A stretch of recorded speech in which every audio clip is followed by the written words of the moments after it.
So the media is already in damage control. Apparently, Mirror.cuck is saying that Tommy Robinson rally turnout was far lower than expected after border bans. Now, I have seen the pictures on social media. Everybody has seen the pictures of social media. We live in the era where the mainstream media isn't the gatekeeper. Like, literally every twat with a drone can upload a photo and then post it online. Now, maybe the British don't see it because they need to dox themselves, right? Like, they can't just access the internet like normal free people. They need to, show their ID, take a facial verification. So maybe they're unaware. But the marches were pretty big. They were pretty big. Now, of course, maybe the press is right. Maybe that the turnout was far lower. So, the turnout was supposed to be even more grandiose than we already seen. I mean, Keir Starmer, I don't think he can pull as many people on the street like this guy. I don't think, Labour can actually pull as many people on the street as this guy. And yet, the journalists are like, oh, blah, blah, blah, blah, blah. Okay, fine, Now, this is the interesting part. Police launches a massive operation with drones, horses, and helicopters. Oh my goodness. Maximum drama, right? This is what it's designed to do. To make the population feel afraid. Oh, your citizens are out on the street. They have opinions. They're so dangerous. Look at the amount of people we need to use in order to protect you. I asked Grok, by the way, since we live in the age of AI. I know leftists really hate AI. But I asked Grok out of curiosity, how many right-wingers in the UK have drove a car into a bunch of people? Ask Grok the same. Find out, Ask Grok, how many right-wingers have created a mass casualty event in the subway. Interesting, right? Just interesting. And yet, they're acting as if these people are savages, ready to chimp out at any moment. Now, I understand that Tommy Robinson did commit crimes. Yeah, he has committed crimes, but usually this horrifies the managerial class, right? It's like, oh, you committed crime. That's not prestigious. It's not prestigious. But the working lads, they view it like, okay, so he's a football hooligan. All right, obviously, we don't have to emulate the hooliganism. Fair enough, right? The hooliganism is not to be copied. But, was he part of the knife crime epidemic? No. Was he part of the Rochdale gangs? No. Okay. We don't emulate that. But, what is he saying, right? What he's flapping his mouth. Is that can we listen to that? Well, apparently you can, but you need to listen through it behind 4,000 police officers, right? That were called in to stop violence and hate speech. So this is interesting. You're allowed to protest, but you need to keep your emotions in check, right? The government decides how emotional the protest can be. And you're allowed to speak freely, just don't disturb anyone. Now, here's the question. Did they apply the same tactic when you had the BLM protests? I mean, the BLM protests were not that long ago, right? 2020? Were they 4,000 police officers in order to stop violence and hate speech? So anyway, 43 arrests. They're not mentioning, from which march the 33 arrests took place. But more interestingly, there were tens of thousands of people, right? Tens of thousands of people and only 43 arrests. That's a fucking amazing statistic. There are more arrests when you have a football match. Just so you guys can understand, right? If you have a football match with 10,000 people out there, there will probably be more property damage, more violence, and more arrests than 43. I'm just saying. The mammoth security operation. Again, this is what the mainstream media wants you to believe. Horror and dread on the streets of Britain. The apocalypse is coming. The Third Reich is going to rise. We need to do something. Look at Keir Starmer. Worship him. Pray to him for salvation. For only Keir Starmer and his political class can save you from this unprecedented atrocity. They described it as unprecedented. Yeah, it fucking was unprecedented. Again, it's just one guy that wanted to speak. You cannot make a bigger martyr out of a person than this. Literally, if he would have done this in America, He would have just been allowed to speak and there would be no drama. But the British government, which is drunk on risk-averse situations, right? Well, he's telling people ideas. He's putting ideas into our citizens' heads. It's like he's going to destroy our democracy. Yeah. The pussification of the United Kingdom is astonishing. Like, their ancestors didn't think like this. Like, I'm just saying, I would say that if Tommy Robinson would go into the free speech corner, they would arrest him. But I don't have to say that because they already did, right? So anyway, 4.5 million pounds spent by the British taxpayer. By the way, like, British people, right? I have some British subscribers. How are you doing? Huh? Are you living well? Are you benefiting from wealth and prosperity? Well, apparently the government is. Like, they have 4.5 million pounds to spend on Tommy Robinson. And I think, like, the media is trying to frame it like it's his fault. They're victim blaming him. To keep Tommy Robinson supporters and Nakba Day marchers apart. But why, though? Why keep them apart? I'm just saying, like, at this point, why are you keeping them apart? What would have happened if they're not being kept apart? Who would have started the violence? I have a feeling that Tommy Robinson is more focused on PR and optics than the far left, which are part of the establishment. I don't think like Tommy Robinson would have started it. I'm just saying. Well, not Tommy Robinson himself. The supporters, right? Like, because the supporters have a lot to lose. Like, they're aware of what happens if they start it. Like, there are cameras everywhere. You got CCTV. You're already policing the internet. I have a feeling like most of the supporters from Tommy Robinson group wouldn't have started shit. Unless they're being antagonized, and even then. But anyway, right. Specialist armed officer, large number of officers equipped with riot gear, along with police horse and dogs. Holy shit. What would have China have done differently? Like, this is what I'm starting to wonder whenever I read news from the UK. Like, I'm constantly being told that UK is not China. In authoritarian measures, right? So, like, I have to wonder every single time. It's like, but what would have China have done differently? Right? Like, how would they have handled the situation differently? The Met Police said that 43 people have been arrested. 43 arrests were blah, blah, blah. And an additional 22 at the FA Cup final. See? I mean, look. Okay, I guess the number is double. But 22 or 43, when you're talking about tens of thousands, I was pretty fucking close, right? I was pretty fucking close. Like, this is the number of arrests you usually have at a football match. 4 officers were assaulted today. Fortunately, non-serious. Okay. A further 6 officers were subjected to hate crime offenses. Oh, no. Oh, my goodness, right? Tell that to a United States police officer. See what they have to say, right? Like, I would genuinely love to see a British police officer sitting next to an American police officer. I've been assaulted, Was it serious? No, I got shot. But worse than that, like, people did hate speech offenses against me. They spoke that hatred, and I hid behind the rainbow. I hid behind my transgender colleague, and I never felt so afraid in my entire life. No, afraid. They're not paying me enough. The British government isn't paying me enough. Again, I'm really curious what the U.S. police officer would have to say. Probably like the guy that has to go into a house where citizens can be armed, right? And he would be like, hang in there, Johnny. You got this. You got this. You need to be strong. When they call you stuff, you need to block it out, Johnny. You need to block it out. By the way, if you call a police officer a pig, is that a hate offense? Like, right? Like, can't they go with the classics? Because the classics are what the left uses, right? The all cops are bastards. Like, can they use that? They used it during Black Lives Matter. Can they use it back again or not? At 4:30 p.m., the Metropolitan Police spokesperson said, I love it. It's not the spokesman, right? It's the spokesperson. The United Kingdom spokesperson said there have been so far 31 arrests across the whole operation. We will provide more details.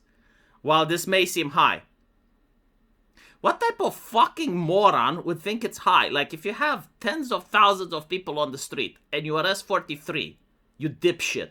How much percentage is that? You mathematically inept brainlet. 43 is a record number. Like, I don't think you can, like, even if I would manage to summon, like, 30,000 people right now for any type of event, a peaceful event, right? You would probably have, like, 20 just, like, ending up with the authorities because they have heat strokes or some shit. You know, like, they accidentally get drunk and they start the fight. It's nothing. It's nothing. This is, like, probably the most peaceful rally you have ever could imagine.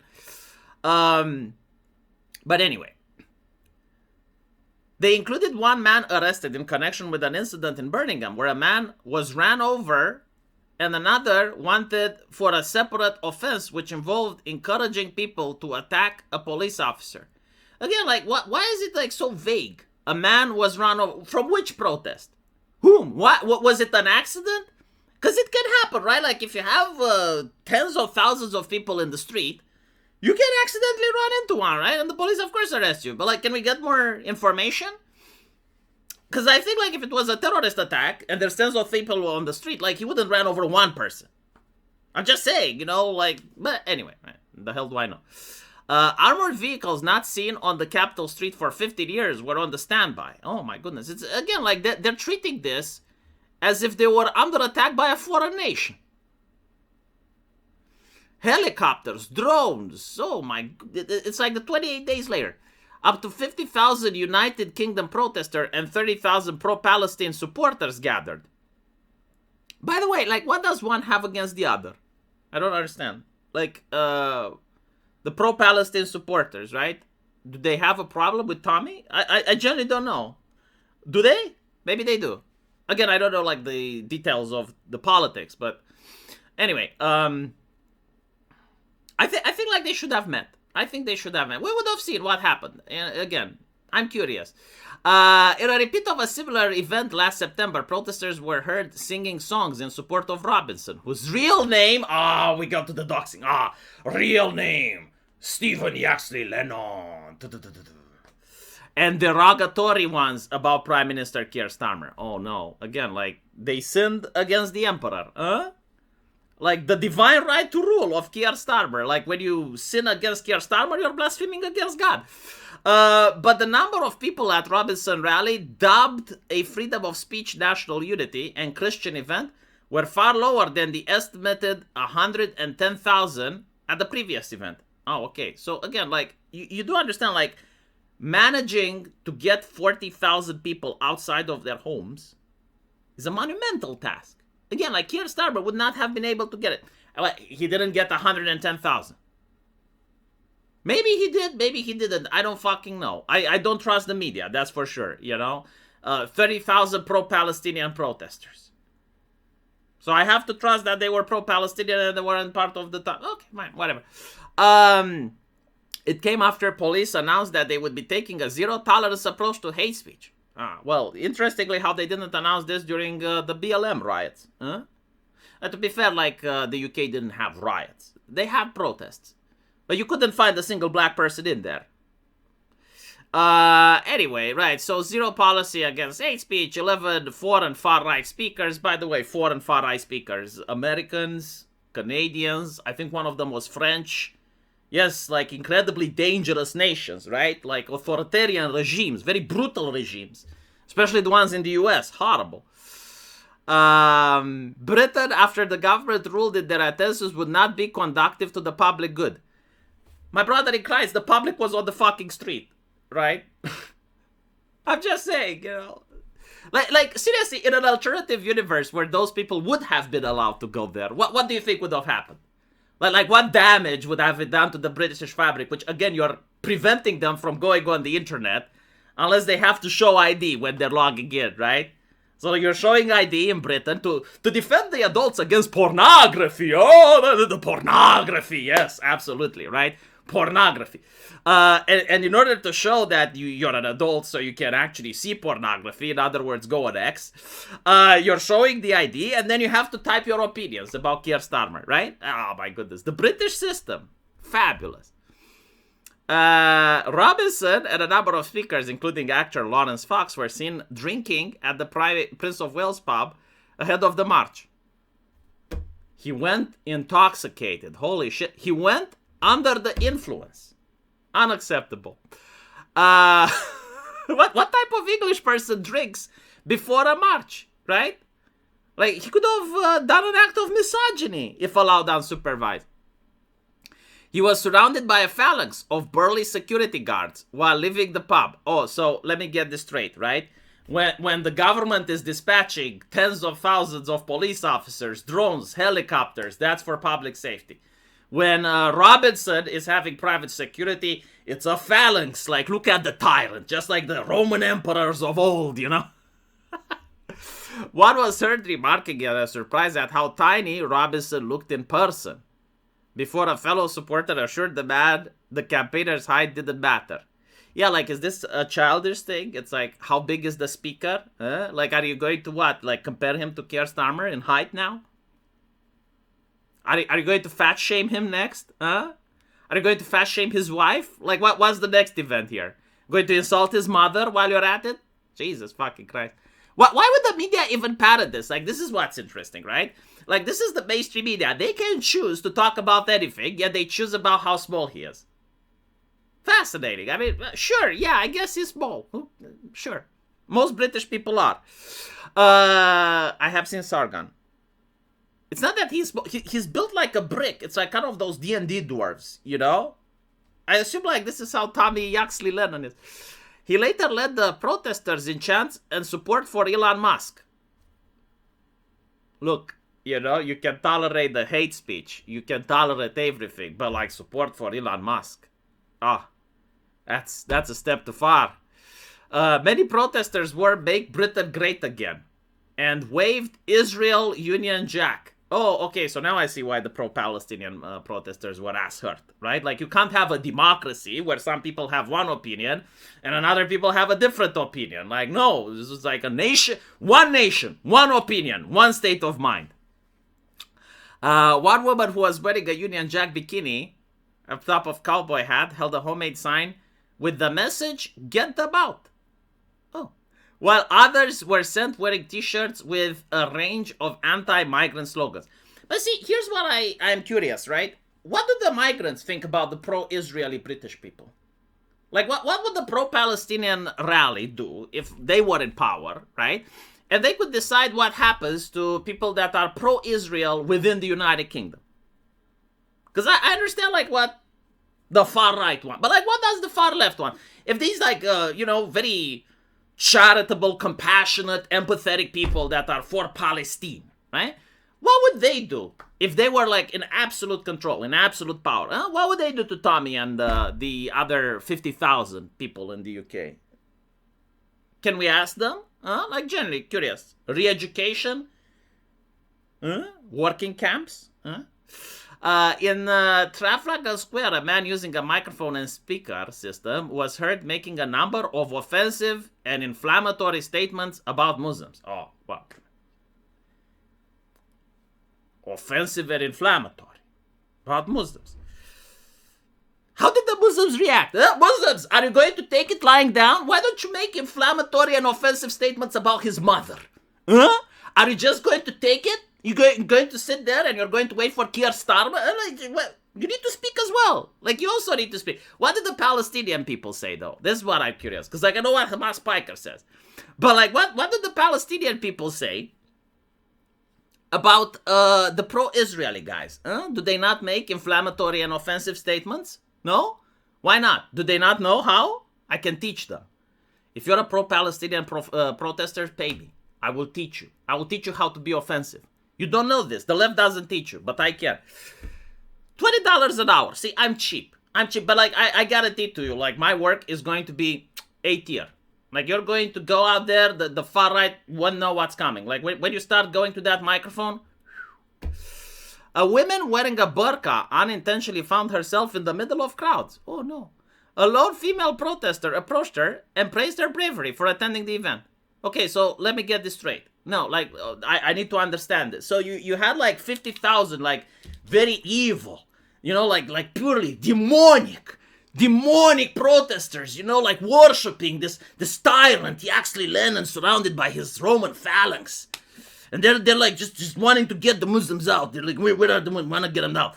And you have, like, this one woman with a burqa, and she's there, and nothing bad happens to her. Was she, something bad did happen to her. She was probably exposed to the offensive remarks of the speaker, right? Like, look, sticks and stone can break your bones, but words, they wound the heart. Oh. So no one did anything to her, right? She was heard assuring her, we don't hate you, before going on to explain to her that she is just against children being raped by gangs of men. Interesting. So, like, you decide to put this at the end of the article, huh? Well, at least they did mention it, right? You can't accuse them of being partisan. Like, after they poisoned the well, they're like, look, this happened. Former Labour leader Jeremy Corbyn was among the marches of the Nakba. They protest. Interesting. Jeremy Corbyn. Right. So they're with the sitting government, right? So, like, the government, the pro-government protests. Okay. Now, it's interesting. It's interesting. Now I understand why the authorities are not really against these guys. But anyway, speaking to demonstrators at the rally, Ms. Begum said, we know that the far-right marches because our solidarity with the Palestinian people threatens their cause. Are you fucking drunk, mate? Like, the far-right was marching since before 2020. I mean, before the Palestinian became a cause, right? Like, the far-right was marching. I'm just saying, like, since Brexit, they were marching. Because they have consistently, systematically just told you one thing. It's very easy what the far-right wants, if you care about democracy, right? They want a stop to illegal immigration. Now, they didn't put a stop to illegal immigration. Now they also want a stop to legal migration, or at least a cap. That's what they want. They're begging you.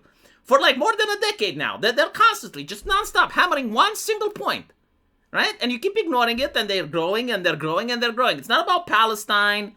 It's not about Muslims. Well, I mean, it is about Muslims, but I think, like, even if you were to invite Chinese people or Indians, right? They basically say, like, can we, take a step back and look at what's happening, assimilate people, if they want to be assimilated, deport the ones that are committing crimes, right? It's like, that's what they're wanting, and you're not giving it to them. It's about Palestine. Yes, absolutely. Again, like, what the fuck does the UK have to do with Palestine anyway? Right? Like, if the UK stopped existing as a nation, historically speaking, like, they're removed from history, right? Just no UK. There's no England. Boom. After, like, 2018, let's say. Would the Palestinian situation change? No. So what the fuck are you doing? What do you mean it's like, oh, you're a march for right? Like, it's just...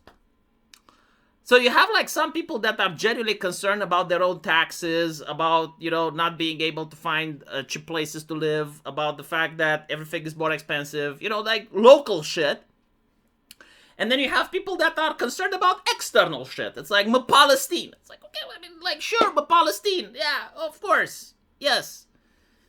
But it's interesting when you see, like, the taxpayer paying a government that cares more about other people than they care about their own people. Because I guarantee to you, like, if the British economy was, like, strong, right? If it actually produced a robust economy, the far right would have been content. They would have been content. Like, nobody cares, right, so much to go out on the street if everything is peachy. Things aren't peachy. That's why they're on the street. Speaking to demonstrators to the rally, Ms. Begler said, we know that the far-right marches because our solidarity with the Palestinian people threatens their cause. The one which is based on intolerance, hatred, and division. Dude, you need to update your slogans. Like, come on, this would have worked in 2016. But we have seen how the far left has acted for the last decade or so. It's like, seriously, you need to, like, try something else, update them. I'm not saying give away, like, the meaning, but, like, update them a little bit. Intolerance, hatred, and division. Yeah, sure. Because the far left absolutely loves the Nazis. They love them as much as Jesus Christ loves others. And by Nazis, I mean people that they're allowed to hate, right? So they don't want to beat up someone because they're a Nazi. They call someone a Nazi so they can beat them up. But today we march Muslims, Jews, Christian. Wait, you had Jews at the Free Palestinian rally. How many? I mean, if you have 3, does it count? Huh? Like, I'm pretty sure, like, by this logic, Tommy Robinson can also get a couple of Muslims on his side, Like, I'm willing to bet Tommy Robinson probably has more Muslims in his cell phone than these people had Jewish individuals at the rally. I may be wrong. That's just my opinion. I have this feeling, right? Christians at the pro-Palestinian rally. You had Christians at a pro-Palestinian rally. Which type of Christians? Like the ones that are Protestants and they have a female bishop? Those types of Christians? Do they count? I'm pretty sure they count. Why not? Sure. I mean, if they worship Jesus Christ, they count. They may not be good Christians, but sure, fine. Okay, I'll give them this. People of all faiths and none. Can you be of all faiths, though? Like, don't you have, like, usually one faith? Can you be of all faiths? So it's like, well, like that guy from The Mummy. You guys remember that in the movie? And he's got, like, a Jewish star. He's got a cross. He's got the semi-moon. And he, like, constantly prays to various gods just to see who answers. People of all faiths. And none. Okay. From all ages. From all ethnic backgrounds. Oh, my goodness. Yeah, see, this is the propaganda of the left. Like, literally, everybody is with them. Like, the entire human history. And God himself is, well, not just God himself. All the gods. All the gods are with them. Meanwhile, Tommy Yaxley Lennon is small. Except he apparently had 50,000 people, and you chuckleheads had 30,000.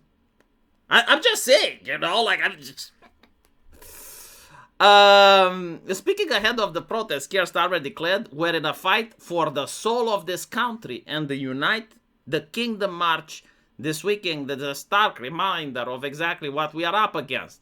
Its organizers are peddling hatred and division." Oh my God, everyone is peddling hatred and division. Is there enough supply for the demand of hatred and division? Like, it seems that everybody is doing it now. It's very popular in the UK, right? The left is doing it, the right is doing it, everyone.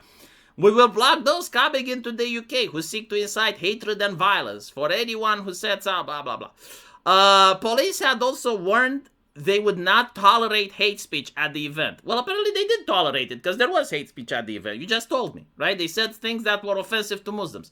Or like, is there certain things you can say to Muslims that are offensive but they're not hate speech? Is there a list of such things? Committing anti-Muslim hatred or chanting anti-Israel slogans, such as "death to the IDF." Okay. Globalize the Intifada, would face arrest, and the Crown Prosecution Service warned that new guidance had been put. It's kind of very difficult to be the British government, right? Like, the far right, problematic, hate speech, anti-Muslim hatred. But meanwhile, the Muslims, anti-Israel hatred. Shit, what do we do? What do we do? Do you have enough people to crack down on both? Do you have enough resources? It's okay, we're probably going to tax my coder harder. I have employed a British coder for my game. He's being taxed to high heaven. Like, when he started working for me, I paid him enough so he can have a decent living. Now, not so much. Not because I'm paying him less, because he's getting taxed more and things are getting more expensive. So I'm just saying, like, the British will probably require even more policing. They have added lawyers would be working with police to ensure anyone found to have engaged in criminal activity would face swift charging decisions. The crackdown followed anti-Jewish attacks in London. Well, I don't think, like, these are from Tommy Robinson. Like, Tommy Robinson was sporting the Israeli flag, right? Oh. So let me get this straight. Like, the people with all walks of faith, with people of all kind of religions, with, like, everyone of all ages, of all ethnic backgrounds, they're doing anti-Jewish hatred? Not good. Not good. No. Not good. Yeah. The British government is having a conundrum. Usually you can crack down on a group of dissenters. Sure, but it seems they have two groups of dissenters now. Again, if I was the government, I would have just let them meet each other. I don't think anything bad would have happened. No, seriously, I generally don't. But, yeah, I mean, summoning the entire force of police and helicopters. If it was Eastern Europe, would have been different. But, interesting how, like, the British government, like, they have the plans for digital ID, you know, like they check your phones because they think you might be a child predator. They need to see with AI what you're tweeting, what you're saying. And while they're doing that, I also want to check to see if you're not doing hate speech. And yet with all of this is how the situation looks like. You know, it's one thing when you can say that the politicians are incompetent because the economy is bad. The fuck do politicians care about the economy? Do you think their kids are starving? Huh? Do you think their kids are waiting for the NHS? No. But it's another thing when the politicians are incompetent with their own censorship and with their own crackdowns. Let me know what you guys think. And as usual, we'll see you in the comment section. Take care.